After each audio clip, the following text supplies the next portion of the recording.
So the season may be over, but you can be the MVP with some personalized team jersey cookies at the after party. Hi, I'm Leslie with Leslie's Cookies and Treats, and today we're making jersey cookies. So let's sketch out where our design is going to go on our jersey. So I'm using my scribe, or you can use a toothpick or even an edible marker, and just sketch out where you want your lines to go and the details on your jersey. Brush off any crumbs and then grab your royal icing. My icing is about a 15-second consistency, and I'm just going to outline the inside details of my jersey, and then we'll flood that in. And if your icing is not quite a 15-second consistency, you want to make sure that you don't go all the way to the edge so your icing doesn't overflow. And then once you're done flooding in this section, you're going to want to take your scribe and you're going to want to scribe it. So using a toothpick or a scribe, go ahead and get that icing out to the edges, pop any air bubbles, and smooth it out with your scribe. And if any icing does overflow, just wipe it away. And I decided I didn't want the neck to be quite so large, so I just put some more green icing up here, and I'll use my scribe to blend it in. And once my green icing is smooth, I'm going to immediately grab my white icing for a wet on wet effect and pipe in the little triangles that are down here on the edge of the shirt. And then once again, I'll take my scribe and I'll scribe it and get it nice and smooth, being careful not to jiggle the green icing because I don't want to create a blurry tie-dye effect.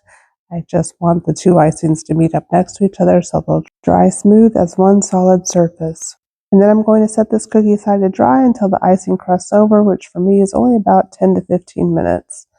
And then I'll outline and do the little shoulder details here. I'm going to put a squiggle of icing there so that I don't get a crater. And then just go ahead and pipe right over the top of that. You don't need to wait for that icing to dry. It's just an extra layer at the bottom. And then once again, I'm going to scribe it so it's nice and smooth and everything is out to the edges and shaped the way I want it to.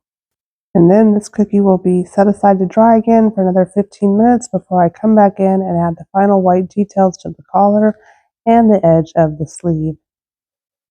So I'm basically just putting a line of icing here. I don't want to put too much so it doesn't overflow the edge of the cookie.